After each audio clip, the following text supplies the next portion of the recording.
మొత్తానికి చాలా ఆశ్చర్యకరమైన సంఘటనలు జరుగుతున్నాయి.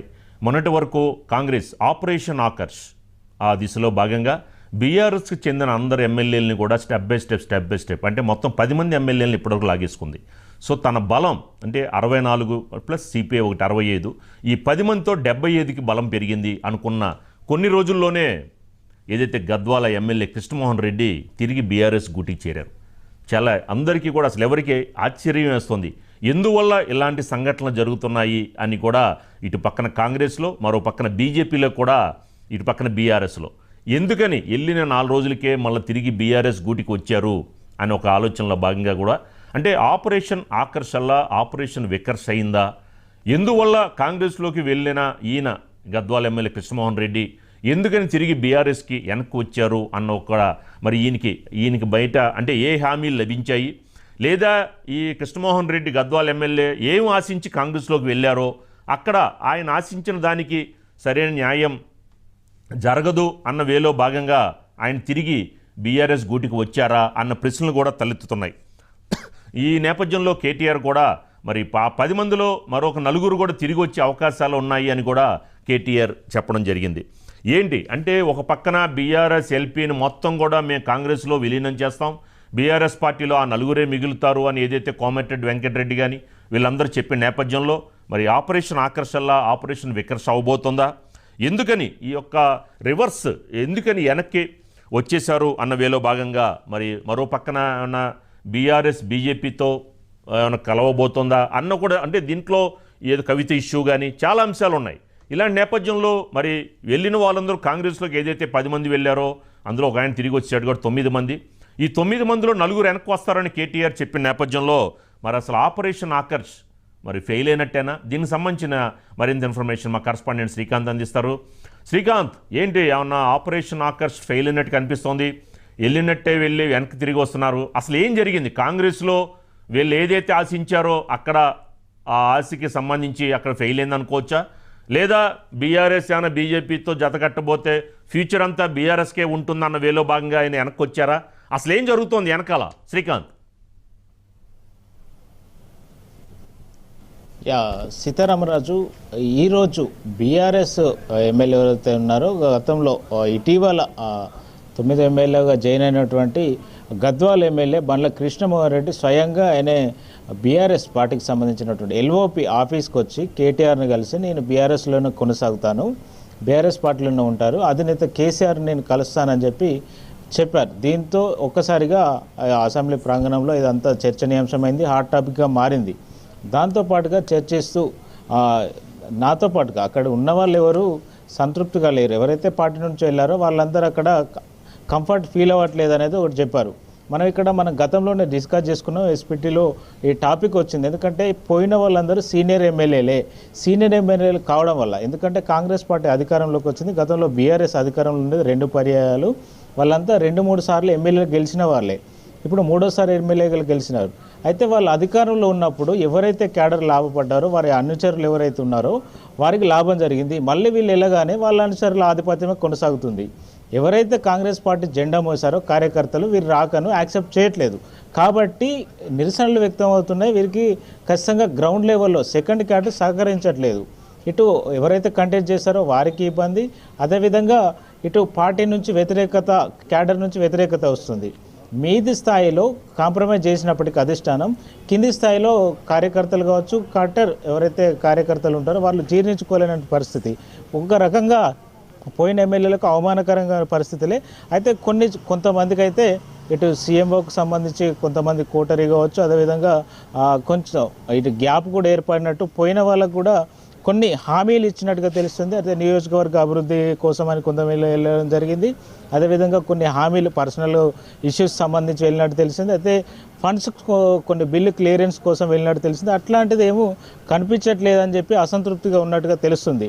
అయితే కేసీఆర్ ఇటీవల కొంచెం పార్టీకి అసెంబ్లీ సమావేశాల్లోపై ఎల్పీని విలీనం చేసుకుంటామని చెప్పి మంత్రులు అదేవిధంగా ఎమ్మెల్యేలు చాలా సందర్భాలలో బహిరంగంగానే చెప్పిన పరిస్థితి కనిపించింది. అయితే ఎల్పీ విలీనం ఇటీవల మన ఒక చిట్ చాట్ రాజగోపాల్ రెడ్డి తోటి బీఆర్ఎస్ ఎమ్మెల్యేలు కొంతమంది లాబీల్లో చిట్ చాట్ చేస్తూ ఎల్పీ విలీనం అంత సాధ్యం కాదు, మీ ఎమ్మెల్యేలే మాకు టచ్లో ఉన్నారు, వాళ్ళు మా ఎమ్మెల్యేలు టచ్లోకి వస్తే మీరే చూస్తారు, భవిష్యత్తులో చూస్తారంటే ఏంటి సీక్రెట్ అంటే, సీక్రెట్ మేమెందుకు చెప్తాం, భవిష్యత్తులో చూస్తారనేటువంటి ఇటువంటి కామెంట్ ఆ రోజు అది మనం సరదాగా తీసుకున్నాం. కానీ ఈరోజు పరిణామం చూసుకుంటే దీని వెనుక ఏదో మతలబు ఉందన్నది స్పష్టమవుతుంది. అయితే దీని వెనుక ఆపరేషన్ ఆకర్ష్ ఇటు రివర్స్ గర్వాపసి వెనుక ఏం ఉంది, ఇటు బీజేపీతో చేతులు కలిగే ఆస్కారం ఉందా, అయితే కొంతమంది ఒత్తిడి ఉంది, మా జైన్ కావాలని చెప్పి కోరుతున్నారని చెప్పి బీఆర్ఎస్ అధినేత కేసీఆర్ను ఫామ్ హౌస్కి వెళ్ళి కలిస్తే వారికి ఎవరికైతే ఫోన్లు కాల్స్ వచ్చాయో, జైన్ కామని ఫోన్స్ వచ్చాయో వాళ్ళంతా పేర్లు వచ్చాయో బయటికి, వారంతా కేసీఆర్ దగ్గరికి వెళ్ళి ఇదంతా వారి సమస్యనంతా చెప్పుకున్నట్టుగా తెలిసింది. ఈ సందర్భంగా కేసీఆర్ కొన్ని కీలక వారికి విషయాలన్నీ చెప్పినట్టుగా, దీంతో వారు వెనక్కి తగ్గినట్టుగా తెలుస్తుంది. ఈ సందర్భంగా వచ్చే రోజులన్నీ మనమే మీరేం అధైర్యపడకండి, ప్రస్తుత రాజకీయ పరిస్థితులన్నీ వివరించినట్టుగా తెలుస్తుంది. ఏం జరగబోతుంది, ఏ సందర్భాన ఏం జరగబోతుంది అనేది ఆయన క్లారిటీగా చెప్పినట్టు తెలుస్తుంది. అందుకనే సిటీ ఎమ్మెల్యేలు జైన్ అవ్వాల్సిన వారు వెనక్కి తగ్గారు. ఇప్పటికీ మేము జైన్ కాబో అని కూడా స్టేట్మెంట్స్ ఇచ్చిన పరిస్థితి కనిపిస్తుంది. అయితే ఇప్పటికీ వెళ్ళిన ఎమ్మెల్యేలకు తిరిగి రానుండడం, భద్రాచలం ఎమ్మెల్యే కొద్దిసేపటి క్రితం ఎల్పీ కార్యాలయానికి రావడం, ఆయన కూడా క్లారిటీ ఇచ్చారు, నీ పార్టీ మారడం లేదని అయితే మీడియా చిట్చాట్లో చెప్పాడు. మరికొంతమంది పేర్లు వినిపిస్తున్నాయి, కొంతమంది అక్కడ మాకు ఇబ్బందికరమైన పరిస్థితులు, అధిష్టానంతో ఇబ్బంది అంటే ఇచ్చిన హామీలకు కొంతమంది ఇక్కడ మనకు అంతర్గతంగా కుమ్ములాట, అంతర్గతంగా కలహాలు ఉన్నాయనేది స్పష్టమవుతుంది ఇక్కడ కాంగ్రెస్ పార్టీలో. అయితే ఎవరైతే అధినాయకత్వం ఇచ్చిన మాట ప్రకారం ఇక్కడ మా పనులు నెరవేరడం లేదని అసంతృప్తి ఉన్నట్టుగా తెలుస్తుంది. కొన్నిసార్లు అపాయింట్మెంట్ విషయంలో కూడా ఇబ్బంది పడే పరిస్థితి వస్తుందని చెప్పి ఎమ్మెల్యేలు అసంతృప్తిగా బహిరంగంగానే చెప్తున్నారు. ఇవాళ లాబీలో చాలామంది జైన్ ఎమ్మెల్యేలు కొంతమంది కలిసి పలకరిస్తే ఇబ్బందికరంగా ఉన్న మాట వాస్తవమే, ఇబ్బందికర పరిస్థితులు ఉన్నాయి. సొంత పార్టీలో ఉంటే ఆ విలువ వేరే ఉంటుంది, ఆ విలువను ఎందుకు పోగొట్టుకోవాలి, అక్కడికి వెళ్ళి కూడా అక్కడ కూడా మాకు కావాల్సినంత ప్రియారిటీ దొరకడం లేదని చెప్పి అసంతృప్తిగా చెప్పినటువంటి మాటలు కనిపించాయి. ఇది ఎందుకు వికటించింది, అక్కడ సొంత పార్టీ నేతలే ఇంటి దొంగని ఈశ్వరుడు కూడా కనిపెట్టలేరని ఏదైతే సామెతలు ఉంటాయో అక్కడనే వీరు పొమ్మన లేక పొగబెట్టే వాళ్ళు ఎవరైనా ఉన్నారా, రేవంత్ రెడ్డిని టార్గెట్ చేస్తూ ఆయనతో సఖ్యతగా ఉంటున్నట్టు నటిస్తూ ఎవరైనా పొగబెట్టే ప్రయత్నం చేస్తున్నారా? ఈ కోటరేని కూడా ఇప్పుడు సీఎం రేవంత్ రెడ్డి ప్రస్తుతం పిసిసి అధ్యక్షుడిగా ఉన్నారు కాబట్టి దీనిపై ఆయన ప్రధాన దృష్టి సారించారు.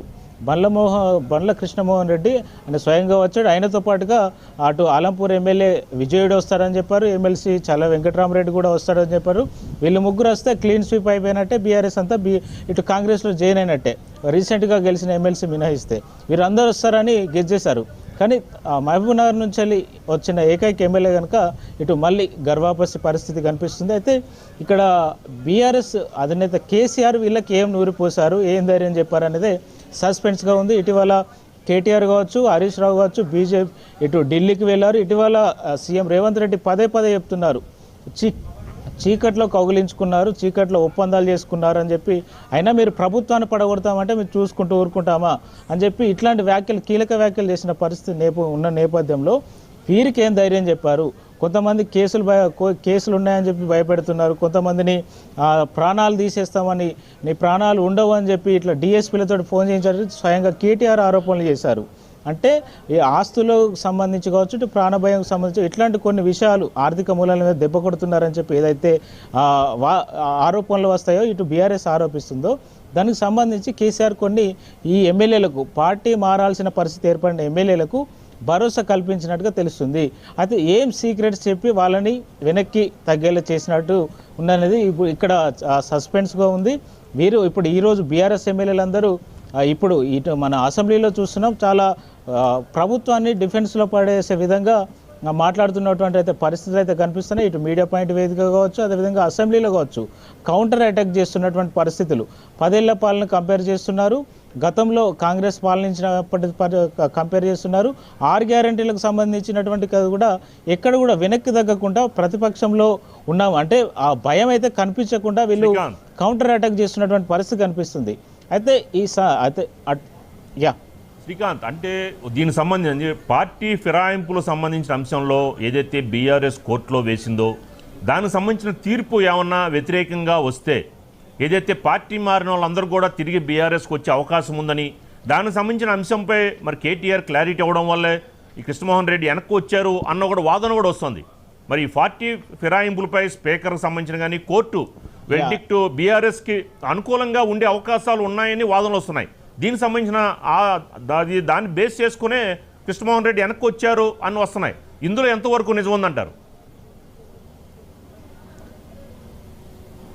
ఎగ్జాక్ట్లీ ఈ పాయింట్ కరెక్ట్ సీతారామరాజు గారు. ఎందుకంటే మనకు ఇక్కడ చూడొచ్చు ఇప్పటికే మొదట పార్టీ ఫిరాయించు ఎవరైతే చేశారో ఇటు భద్రాచలం ఎమ్మెల్యే కావచ్చు, అటు కడియం శ్రీహరి, అదే దానం నాగేందర్ మొదట పార్టీ నుంచి మారారు. ఇక్కడ దానం నాగేందర్ డిస్క్వాలిఫై అవుతారని బీఆర్ఎస్ ప్రధానంగా వినిపిస్తూ వస్తుంది. దానికి సంబంధించిన కేసు ఈరోజు హైకోర్టులో హీరింగ్కి వచ్చింది.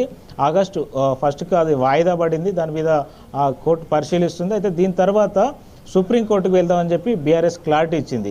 అయితే ఇక్కడ కొన్ని దానం నాగేందర్కి అయితే చిక్కుమోడ్లు ఉన్నాయి. మిగతా వారు బీఆర్ఎస్ పార్టీ నుంచి కాంగ్రెస్లో చేయనట్టు కండువాలు కప్పిన పరిస్థితి ఉంది. కానీ వాళ్ళు టెక్నికల్గా బీఆర్ఎస్లో కొనసాగుతున్నప్పటికీ మెజార్టీగా విలీనం కాలేదు. వాళ్ళు ఖచ్చితంగా మేము బీఆర్ఎస్లో ఉన్నామని రావచ్చు. కానీ ఇక్కడ దానం నాగేందర్ పరిస్థితి మాత్రం ఆయన కాంగ్రెస్ అభ్యర్థిగా ఎంపీగా కంటెస్ట్ చేశారు. టెక్నికల్గా ఇబ్బందికరమైన అంశం కాబట్టి ఈ కారణం చేత సుప్రీంకోర్టుకు వెళ్తే ఖచ్చితంగా డిస్క్వాలిఫై అవుతాడని చెప్పి బీఆర్ఎస్ బలంగా నమ్ముతుంది. ఈ ఒక దానం నాగేందర్ను చూపించి మిగతా అందరిని కూడా భయపెట్టే ఆస్కారం ఉంది.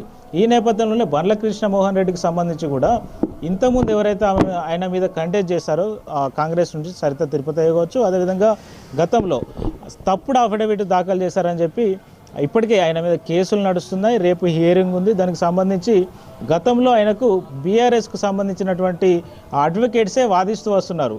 వాళ్ళు ఇప్పుడు సడన్గా తప్పుకుంటే ఆయన చేయాల్సిన పరిస్థితి ఏముండదు. ఈ నేపథ్యంలోనే ఇట్లాంటి వ్యూహాలన్నీ కలిసి వచ్చినట్టుగా తెలుస్తుంది. అయితే దానం నాగేందర్ కేసునే ప్రధానంగా ఇక్కడ బీఆర్ఎస్ టార్గెట్ చేసి చూపించినట్టుగా తెలుస్తుంది. ఎందుకంటే ఆయన ఇప్పటికే బీజేపీ కూడా కంప్లైంట్ ఇచ్చింది. బీజేఎల్పీ మహేశ్వర్ రెడ్డి కూడా అసెంబ్లీలో కంప్లైంట్ ఇచ్చారు, స్పీకర్ కంప్లైంట్ ఇచ్చాడు. ఆయన బీఆర్ఎస్ ఎమ్మెల్యేగా ఉండి కాంగ్రెస్లో చేరి కాంగ్రెస్ టికెట్ మీద కంటెస్ట్ చేశారు. ఇప్పుడు కేంద్ర మంత్రిగా ఉన్నారు కిషన్ రెడ్డి, ఆయన మీద గెలిచారు. అయితే ఇది టెక్నికల్గా చూస్తారు. సుప్రీంకోర్టులో ఖచ్చితంగా దానం నాగేందర్ మీద వేటు పడుతుంది అనేది బీఆర్ఎస్ ప్రధానంగా అంశంగా తీసుకొస్తుంది. ఖచ్చితంగా ఈ కోర్టు కేసు విషయాల నేపథ్యంలోనే ఎమ్మెల్యేలు వెనక్కి తగ్గే టెక్నికల్ అంశం కూడా మనకు ఉందని కూడా చూడొచ్చు Sitarama Rao. Right, thank you Srikanth.